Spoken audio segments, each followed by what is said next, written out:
All right. On Wednesday, Governor JB Pritzker gave the annual State of the State address. It was combined with the budget address. So we got a 2-for-1 deal there. And over the course of nearly an hour, he had a lot to share. Let's listen.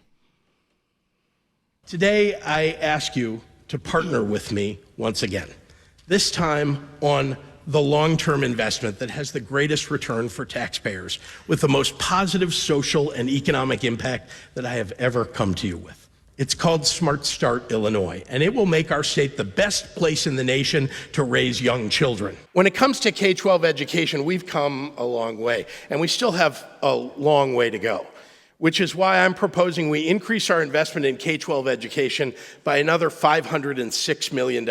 With a $100 million increase in MAP, we can make history. Together with Pell Grants, virtually everyone at or below median income in Illinois can go to community college tuition free. So the big takeaway seemed to be his proposal to invest in education. So let's start with universal preschool. Pritzker wants to make preschool available to every 3- and 4-year-old in Illinois by 2027. Now, do you think that this goal is within reach? That's an interesting question. I think the goal is definitely within reach. He would hope so with all the money he's putting into this.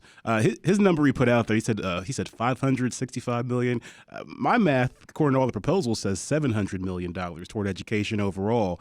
$250 million over 4 years to ramp up pre-K education.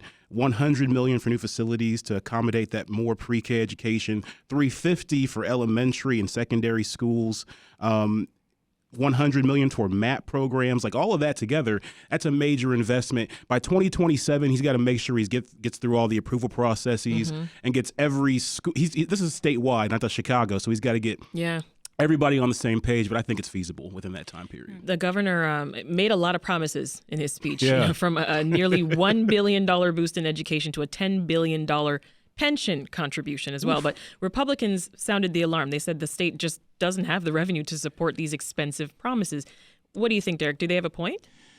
Well, Illinois has been flush with cash from two sources. First of all, we had the federal COVID funds that have really boosted the state's bottom line, and a stronger than expected economy.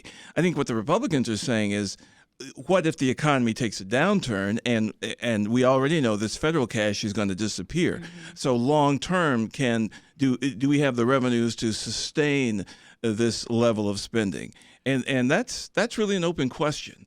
The other thing, you mentioned pensions. As a taxpayer, the Democrats can do anything they want in Springfield. They have hegemony. They've got a supermajority. They control every statewide elected office, and of course, they hold the governor's chair. Yeah. But they have done really nothing to substantially, and I mean substantially, attack the pension monster that is eating the Illinois budget. 27% of the Illinois budget now is spent on pension payments. That is only going to grow. It is not sustainable, and they have not lifted a finger to try to manage the growth. And that's a major reason why property taxes are so high, too, is pension costs. But you mentioned taxpayers. I should note the governor's speech did not include any major tax increases. And with the possibility of a mild recession this year, any increases will not go over well with taxpayers, for sure.